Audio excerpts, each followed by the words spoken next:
Друзья, всем привет! Вы снова на канале Рыбет64. Не переключайтесь, оставайтесь с нами. Всем хорошего просмотра, а также приятного аппетита. Пик! А мы начинаем.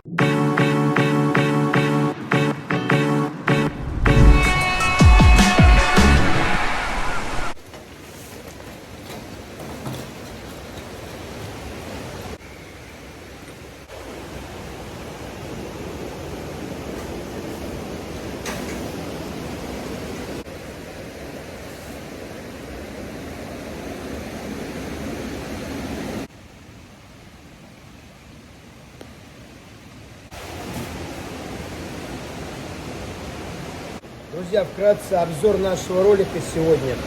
Мы находимся у нашего друга с нашего канала, у Сема Ташкентский. И сегодня он меня хочет удивить своей, как он приготавливает форель на мангале. То есть у нас, конечно, нет такой маленькой форели. Это горная полянская форель радужная. Вот такая маленькая. Готовит ее в фольге на костре. Все быстро. Простой рецепт, но очень вкусный. Друзья, очень вкусный. Я 15 лет, когда ездил в Абхазию, я эту кушал форель, очень вкусно, мне понравилось. Без Попробуйте теперь в моем исполнении. Так что, друзья, это не реклама, не реклама. Будете проездом на Красной Поляне, кафе у Семы Ташкентский, встретят, как и нас, родных, угостит. Вот человек от души, от Бога, такой же, как я, хлебосольник. Так что не пожалеете. Будете на Красной Поляне, заезжайте к Семе. Всех ждем, всех ждем.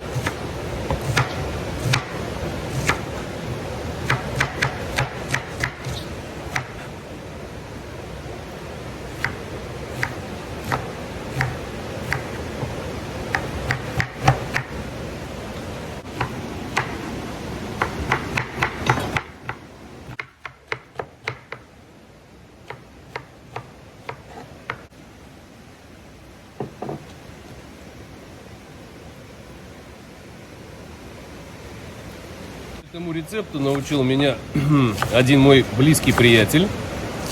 Когда я приехал на Красную Поляну, я узнал этот, не знаю, благословенный я его называю рецепт, потому что не было еще ни одного гостя и не было ни одного случая, который бы не оценил по достоинству истинный вкус этого рецепта. Он на самом деле очень интересный.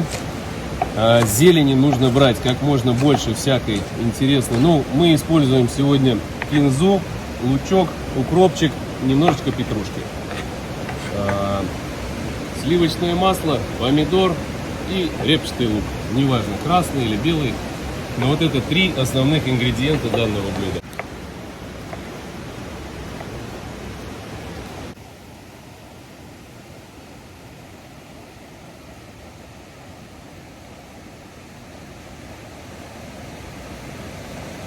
Для этого рецепта соли не жалейте. Рыбку нужно как следует просолить, чтобы она прям была идеальной. Чуть-чуть черного перчика для пикантности. Ну и все. Дальше у нас пошла зеленюшечка, пару долек помидора и чуть-чуть репчатого лучка. Самый главный ингредиент — это добренько ее снабдить сливочным маслом.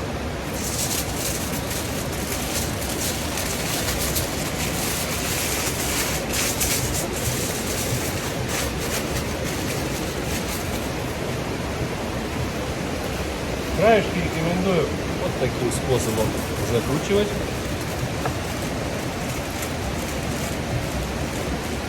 Это будет удобно ее потом распаковывать. Все, наша рыбка готова.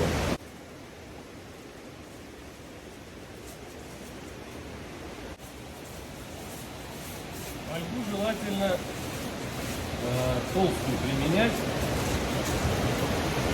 чтобы рыбка не подгорала.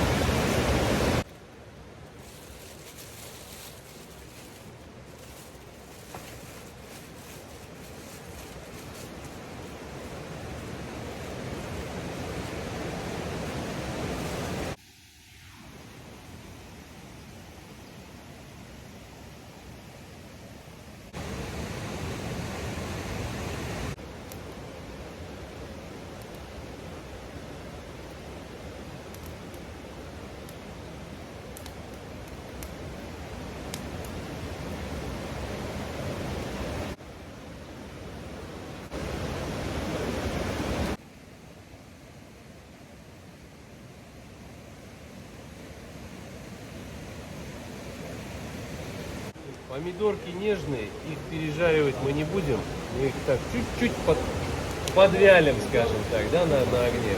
Они очень Смотри, нежные. смотри, какая. Оп. Они очень нежные. Смотри, да. как. Оп. Это дагестанский помидор. Ой-ой-ой. Он Смотри, как. редко к нам заходит, но нежный. когда заходит, он Смотри, уже. Оп.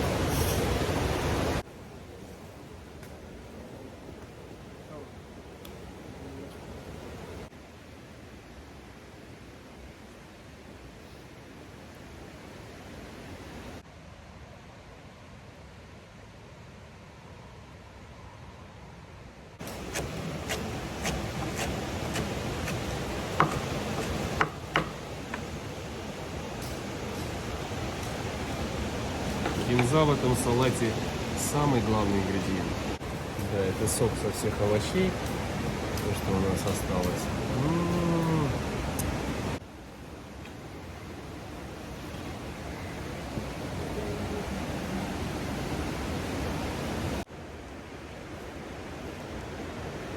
Так, ну время готовки этой рыбы от 10 до 12 минут в зависимости от ее размера. Так как эта рыбка небольшая, для нее 10-11 минут будет достаточно, чтобы сильно не пригорали бочки. И каждые 3 минуты, грубо говоря, ее переворачивать. Итого у нее будет 4 переворота.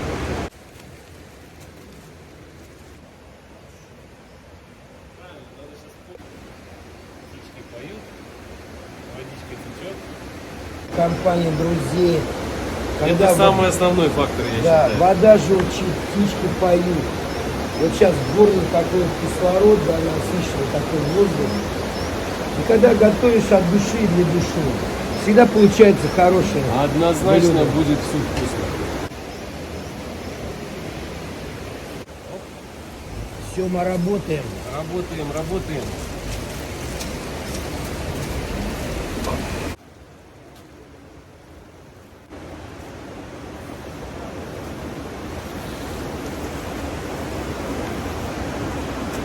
Ну что, всех к столу приглашать будем? Ну вот, салатик заправлен. Осталось его только перемешать и вкусить, как говорится.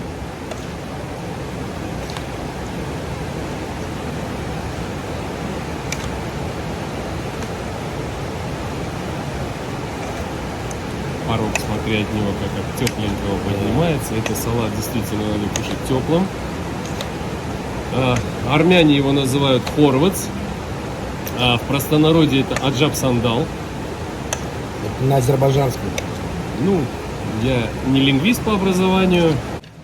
Как говорится, к распаковке нашего блюда.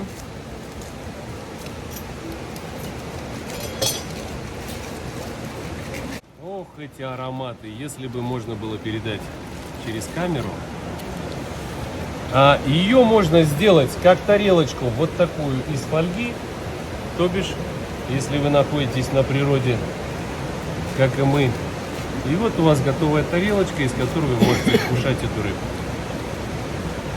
Показать вам, как ее разделать, чтобы не осталось ни одной косточки. Вдоль хребта мы отделяем спинку. Вот так мы отделяем ее животик. Поддеваем аккуратненько хвостик.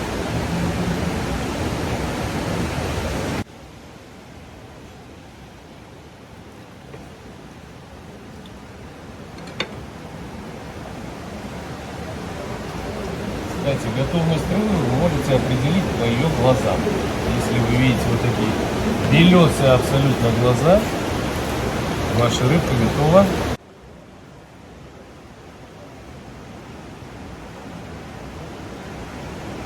Что, приятного аппетита, дорогой!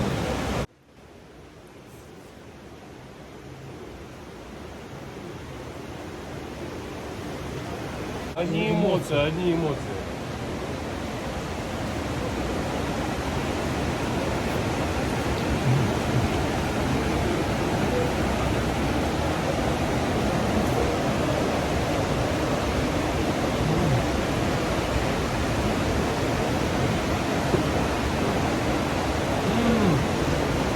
Спасибо, дорогой. Про них мы и забыли.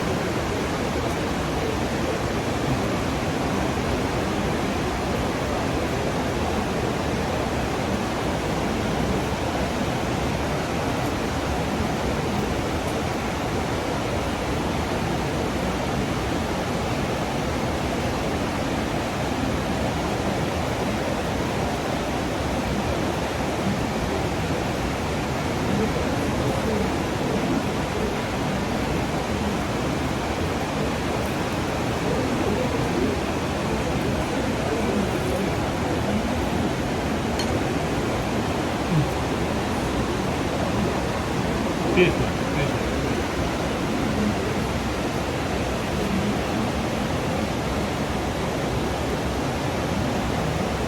Все-таки, мне кажется, очень плодотворная была твоя поездка в Красную Поляну.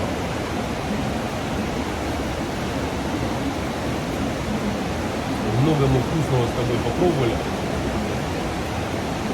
Чему-то ты меня научил, где-то, может, я что-то интересное тебе рассказал.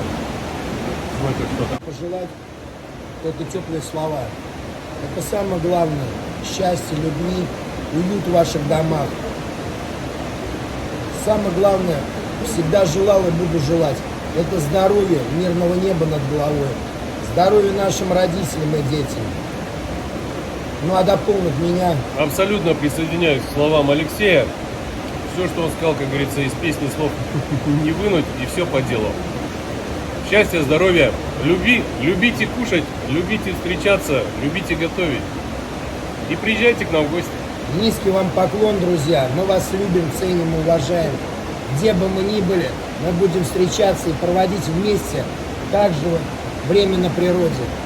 Миру мир, друзья. Мы с вами не прощаемся, а всего лишь говорим пока-пока, до скорых встреч. До скорых волнующих встреч. Те, которые есть названия в поселке Красная Поляна, относятся к истории. Вот мы с вами проезжали речку Монашку, переезжали. Почему ее так назвали? Потому что вверху жили монахи. Их называли пустынники-отшельники. На всей высоте есть площадки. Вот напротив у нас площадка в снегу, если вы увидите. Это Даниловская поляна. Почему ее так назвали Даниловская поляна? Потому что там данилиди жили. Дальше есть Кукурдук. Потому что жили кукурдуки. Роза хутор почему назвали? Знаете? Рассказывай. Потому что вверху жил богатый эстонец. У него был свой хутор. И фамилия просто была Роза. Это садок почему назвали? Потому что жили только одни эстонцы там. Он и до сих пор называется Роза Хутор. Да. Все названия относятся к истории.